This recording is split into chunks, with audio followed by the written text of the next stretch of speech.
सुप्रभात प्यारे बच्चों, कैसे हैं आप सभी लोग। बच्चों, इस कोविड-19 के कहर के अंदर अपनी स्कूल्स नहीं चल पा रही है, तो अपन ने एक रास्ता ये निकाला है कि ऑनलाइन क्लासेस ली जाए। इनके माध्यम से आपको कुछ समझाया जाए, पढ़ाया जाए। अपनी लास्ट क्लास वर्ण विचार चल रही थी, जिसमें अपन ने वर्ण पढ़े, यानी कि लेटर, जो भाषा की सबसे छोटी इकाई होती है। उसके अंतर्गत जाने कुछ उदाहरण, उसके कौन कौन से वर्ण होते हैं, स्वर होते हैं, व्यंजन होते हैं और अयोगवाह होते हैं। स्वरों के अंतर्गत ये स्वर पढ़े अपन ने: ए, ई, उ, री, लृ, आ, ई, उ, री, ए, ऐ, ओ, औ इत्यादि पढ़े अपन ने। ह्रस्व स्वर पढ़े, इसमें दीर्घ स्वर पढ़े अपन ने, और कुछ विशेष प्लुत स्वर भी पढ़े। प्लुत स्वरों के अंदर ये भी पढ़ा कि प्लुत स्वर का चिन्ह कैसा होता है, तो वो ऐसा होता है, 3 के अंक जैसा होता है। अगर 3 के अंक जैसा किसी भी स्वर के आगे चिन्ह लगा हुआ हो तो वो स्वर क्या कहलाएगा? प्लुत कहलाएगा। इतना अपन ने पढ़ लिया था। इसके नेक्स्ट स्टेप में अपन चलते हैं, तो अपन पढ़ेंगे व्यंजनों के बारे में, जिसे हल वर्ण भी कहते हैं। व्यंजन को क्या कहते हैं? हल भी कहते हैं। हल का मतलब मैंने बताया था कि जो माहेश्वर सूत्र है उसमें है से लेकर ल तक के जितने भी वर्ण होते हैं वो किसके अंतर्गत आते हैं?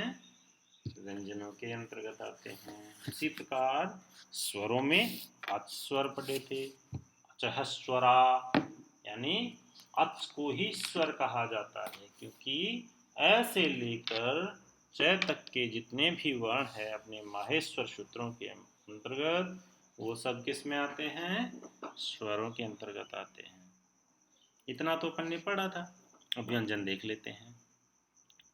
व्यंजनों को अंग्रेजी में कॉन्सोनेंट्स कहते हैं। अच्छा, जो वर्ण दूसरे वर्ण यानी स्वर वगैरह, जो वर्ण दूसरे वर्ण अर्थात स्वर की सहायता के बिना उच्चारित नहीं हो सकते हैं। व्यंजन वर्णों में जब तक स्वर वर्ण नहीं मिलेगा तब तक वो क्या कहलाएंगे? अधूरे। उनकी कोई सत्ता नहीं रहेगी जब तक उसमें स्वर नहीं मिला हो, उसका उच्चारण भी नहीं कर सकते। उन्हें व्यंजन कहते हैं। यानी जो वर्ण दूसरे वर्ण अर्थात स्वर की सहायता के बिना उच्चारित नहीं हो सकते हैं, उन्हें व्यंजन कहते हैं। वास्तव में क, ख, ग आदि व्यंजनों में ए जुड़ा है। हम देखिए कैसे जुड़ा है, एक बार मैं बता भी देता हूं आपको। ए कैसे जुड़ा है?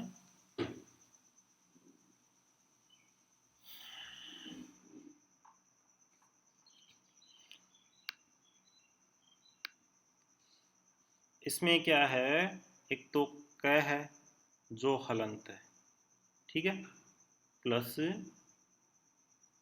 अ, ये दोनों मिलकर क्या बने हैं? क बना है पूरा, ये हलंत नहीं होगा। क्लियर? इस प्रकार से समझ गए? उसी प्रकार ख बना है, उसी प्रकार ग इत्यादि। हम सभी व्यंजनों का उच्चारण ए जोड़कर ही करते हैं। अगर उसमें ए, ई, इत्यादि नहीं, स्वर नहीं जोड़ेंगे तो उनका उच्चारण नहीं कर सकेंगे।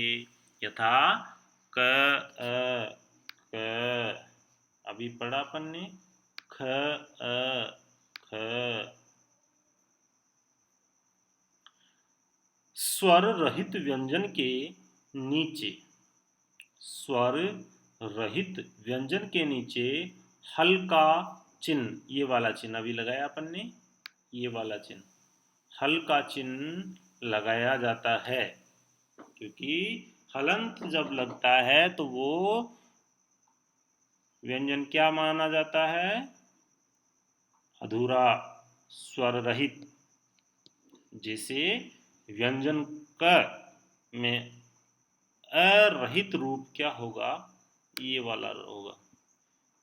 इसमें अ नहीं है और इसमें अ है, तो इसमें अ नहीं है, इसमें अ मिलाते ही ये वाला रूप बनेगा। असहित रूप ये है। इतनी बात समझ में आ रही है? दोबारा से समझाता हूँ। यानी जो ये क है, अगर ये वाला चिन्ह नहीं लगा हुआ है, अगर इसको इस क की बात करें, इसमें ये चिन्ह नहीं लगा है, तो ये स्वर सहित है, स्वर सहित है, यानी इसमें स्वर भी है, क और अ, इस प्रकार। और अगर इसमें से अ निकाल दें तो ये वाला बचेगा। उसी प्रकार ख में भी यही है। अगर हलंत वाला ख है तो उसमें स्वर नहीं होगा, और अगर हलंत वाला नहीं है, जैसे ये वाला है, तो इसमें स्वर है। ये बात ध्यान रखना है।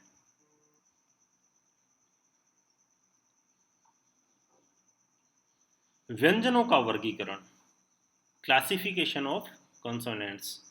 उच्चारण के आधार पर व्यंजनों को 3 भागों में बांटा गया है। कितने भागों में? 3 भागों में। अब देखिए कौन कौन से हैं 3 भाग। कितने बताए गए हैं व्यंजन यहाँ पर? 33, यानी 33। वर्गीय व्यंजन, यानी जिनके वर्ग होते हैं वो 5 हैं। क वर्ग, च वर्ग, ट वर्ग, त वर्ग और प वर्ग। अच्छा, मतलब वर्ग का मतलब, क वर्ग का मतलब क से लेकर ग तक के सारे वर्ण, 5 वर्ण। उसी प्रकार च का मतलब च छ ज झ य। ट वर्ग का मतलब ट ठ ड ढ ण। मैं कभी भी क वर्ग, च वर्ग, ट वर्ग, त वर्ग, प वर्ग कुछ भी मैं बोलूं इनमें से, तो आप क्या समझेंगे? पूरी की पूरी ये इनका समूह समझेंगे। अगर क वर्ग बोलता हूं तो सारे वर्ण समझेंगे आप लोग। च वर्ग बोलूं तो च छ ज ज ज य। ट वर्ग बोलूं तो ट ठ ड ढ ण। त वर्ग बोलूं तो त थ द ध न। अगर मैं प वर्ग बोलूं तो प फ ब भ म। ऐसे समझना है आपको। क्लियर ये वाला? फिर है अवर्गीय व्यंजन। कितने हैं? 8। अच्छा, 25 तो ये हो गए ना, 25 हो गए, क्योंकि 5 5 के 5 पेयर हैं, तो 5 मल्टीप्लाई बाई 5, 25 वर्ण तो ये हो गए व्यंजन। तो 25 व्यंजन ये हो गए और 8 ही है, कितने हो गए? 33। अच्छा, 8 कौन कौन से हैं? अंतस्थ, जिनका उच्चारण अंत, यानी कि अंतस्थ, अंदर से होता है। य, र, ल, व, यानी कि यणोन्तस्था, यण वर्ण है ये। अपने माहेश्वर सूत्रों में ये लाइन ऐसे के ऐसे हैं, यण के अंतर्गत आती है। यवरल, यरलव, यवरल, इस प्रकार से। अब है उष्म, जिन वर्णों का उच्चारण करने पर उष्मा संचलित होती है, उष्मा निकलती है बाहर। जैसे श, श, स, ह, उष्मा निकल रही है बाहर। जिन वर्णों में उच्चारण करते समय उष्मा बाहर निकले वो उष्म वर्ण कहलाएंगे। शलह उष्माणाम, ये सल वर्ण के अंतर्गत आते हैं। किसके अंतर्गत आते हैं? सलवर्ण। जो माहेश्वर सूत्रों में सलवर्ण हैं उनके अंतर्गत आते हैं ये। सलय उष्माणाम, क्या? सलय उष्माणाम यणो अंतस्था, यणो अंतस्था यण, यणो अंतस्था। ठीक है, ये यण वर्ण है। क्या है ये? यण वर्ण है। अरे बन नहीं रहा है, क्या करें, थोड़ा सा कठिनाई होती है। अच्छा, मैं यण यहाँ लिख देता हूँ, यहाँ इस ट्रैक पैड पे लिख देता हूँ यण। यण, यण, ये ऋण हलंत किया है क्योंकि ऋण को इसमें शामिल नहीं किया गया है। यण के अंतर्गत आएंगे ये, sorry sorry sorry sorry sorry, दोबारा से बताता हूँ मैं, इसको मैं क्लियर करता हूँ। मैं ऊपर से लिखना स्टार्ट करता हूँ। यण, यण हो गया। अब यण के अंतर्गत य, व, र, ल, ऋण को नहीं लिया गया है इसमें, सारे हलंत है, सबको हलंत कर देंगे। उसी प्रकार शलय उष्माणाम, सल, सल में आएंगे स, श, श और है। इस प्रकार से शलय उष्माणाम, यानी उष्माणाम का मतलब उष्म वर्ण। क्लियर? दोनों चीजें समझ में आ गई, अंतस्थ वर्ण और उष्म वर्ण। फिर है वर्गीय व्यंजन, इसको समझ लेते हैं दोबारा से। स्पर्श व्यंजन, स्पर्श, इनका उच्चारण करते समय जिह्वा, जो अपनी जिह्वा है, जो मुख के विभिन्न भागों में क्या होती है? स्पर्श होती है, टच होती है। देखिए, जिन व्यंजनों के उच्चारण के लिए जिह्वा, जो जीव है हमारी, जिह्वा मुख के विभिन्न भागों को स्पर्श करती है, इसलिए वर्गीय व्यंजनों को क्या कहा गया है? स्पर्श व्यंजन कहा जाता है। Mute consonants. ये 25 व्यंजन वर्ण 5 वर्गों में बटे हुए हैं। 5 वर्ग मैंने बताया था, वो वाले क वर्ग, च वर्ग, ट वर्ग, त वर्ग, प वर्ग, और उसमें 5-5 वर्ण हैं प्रत्येक वर्ग में। विशेष सभी वर्गों के अंतिम वर्ण, अंतिम वर्ण का मतलब ग, य, ण, न, म, ये अनुनासिक होते हैं। अनुनासिक का मतलब इनका उच्चारण कहाँ से होता है? नासिका से होता है। जैसे ग, य, ण, न, म, इस प्रकार से। अवर्गीय व्यंजन ख है, अवर्गीय व्यंजन। अवर्गीय व्यंजन में जैसे अंतस्थ वर्ण पढ़े अपन ने, अंतस्थ व्यंजन, जिन वर्णों के उच्चारण के लिए वायु को मुख से कम शक्ति के साथ छोड़ा जाता है, यानी उसको अंदर ही बोल दिया जाता है, वे अंतस्थ व्यंजन कहलाते हैं। यानी कि अंदर ही अंदर उसका उच्चारण कर दिया जाता है, वो क्या कहलाते हैं? अंतस्थ व्यंजन कहलाते हैं।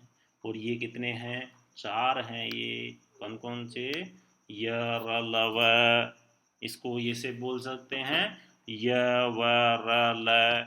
ये व, र, ल बोलेंगे तो अपन माहेश्वर सूत्रों में सीरियल वाई हो जाएगा, यानी उसमें दिया गया है यवरल, यरलव नहीं। अच्छा, अवर्गीय व्यंजन के अंदर एक और था उष्माण, उष्म व्यंजन था ना। हाँ, जिन वर्णों के उच्चारण के लिए मुख में जिह्वा की सहायता से घर्षण उत्पन्न होता है, यानी कि जिह्वा की सहायता से घर्षण यानी उष्मा उत्पन्न होती है, वे उष्म वर्ण कहलाते हैं। ये 4 हैं सा, श, स, ह। इस प्रकार से।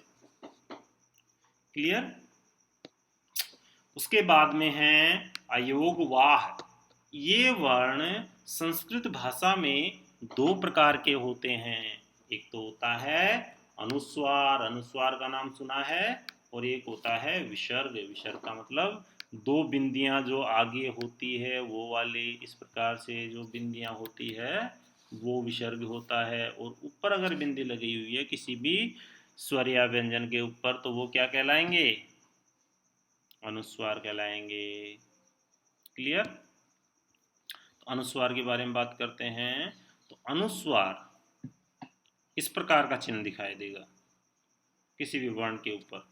यह किसी भी स्वर के बाद प्राय न या मैं के स्थान पर आता है। किन किन के स्थान पर आता है? न या मैं के स्थान पर। इसलिए अनुस्वार का उच्चारण स्थान क्या कहलाता है? नासिका। उच्चारण स्थान क्या कहलाएगा? नासिका अनुस्वार से। ये सब आपको आगे की कक्षाओं में या इसी कक्षा में देखने को मिलेगा।